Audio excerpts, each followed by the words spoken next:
Lui-même se compare au cep et il dit que le vigneron, c'est Dieu. Et nous sommes attachés à Dieu comme un sarment est attaché au cep, comme une branche est attachée à l'arbre. Vous comprenez? Et lorsque vous êtes comme ça, la sève qui est dans l'arbre va alimenter la branche et la branche en question est nourrie. Toute la richesse de l'arbre, par le moyen de la sève, pénètre la branche et lui fait produire du fruit. Et c'est comme si la sève qui était en Dieu, parce que toi tu es connecté à Dieu par Jésus-Christ, c'est-à-dire la vie qui est en Dieu va de Dieu à toi.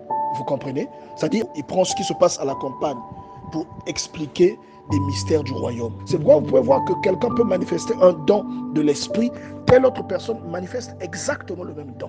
C'est parce que la sève est la même. Tous ces ingrédients-là sont contenus dedans. Tout sarment qui est en lui, mais qui ne produit pas, qui ne porte pas de fruits, Dieu, qui est le vigneron, le coupe et le jette au feu. Vous ne pouvez pas être en Christ ou prétendre être en Christ, mais ne pas porter du fruit. Ce n'est pas possible. Quand on dit le fruit, ne pensez pas que le fruit, c'est seulement directement aller prophétiser ou aller parler en langue. Ce n'est pas que ça. Le fruit principal, c'est l'amour. Et quand l'amour vient, l'orgueil disparaît.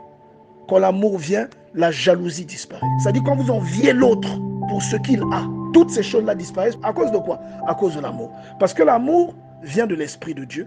Or, l'Esprit de Dieu emmène la sagesse dans une personne. C'est cette sagesse qui te fait comprendre que si l'autre brille, en réalité, ce qui brille chez lui, que tu remarques, c'est seulement l'Esprit de Dieu. Si cette personne est plus jolie que vous, vous n'avez pas le droit de l'envier. C'est l'Esprit de Dieu en elle qui rend ça possible. Parce que c'est Dieu qui l'a fait comme ça. Si vous avez l'Esprit de Dieu, vous ne l'envierez pas. Parce que vous aussi, vous avez des choses que cette personne n'a pas, pour lesquelles cette personne pourra vous envier. Elle peut être jolie, mais vous êtes intelligente. Donc, celui qui a l'Esprit de Dieu est animé par une sagesse qui lui permet de comprendre que ce qui brille chez l'autre, en réalité, ce n'est qu'une illustration de Dieu. Puisque Dieu a plusieurs illustrations. Si l'autre est plus intelligent que toi, cette intelligence n'est qu'une faculté divine qui s'illustre en elle. C'est Dieu qui l'a voulu ainsi. C'est la façon de Dieu de s'illustrer dans la vie de cette personne. Si tu es contre ça, à ce moment-là, tu as un problème avec Dieu. Donc, quand il dit cela, il dit que celui qui ne porte pas de fruits, c'est-à-dire celui, par exemple, qui n'aime pas les autres, il n'a rien à faire en Dieu.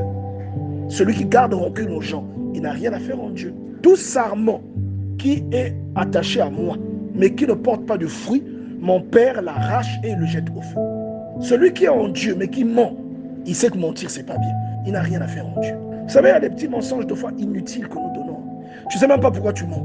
On peut se demander, le tissage là coûte combien? Au lieu de donner le vrai prix, tu vas te jouer les dangereuses et tu vas donner un prix exorbitant.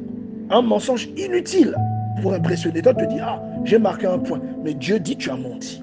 Il y a des gens qui vont même plus loin, qui sont pires. Ils mentent même sur les dons spirituels. Des gens qui font semblant d'avoir des prophéties, des gens qui font semblant d'avoir des visions, des gens qui font semblant même d'être parfois touchés par l'Esprit de Dieu, des gens qui font semblant parfois même de parler en langue. Il y a des gens qui vont très loin avec le mensonge. Ils se disent que non, c'est comme ça, alors que c'est grave.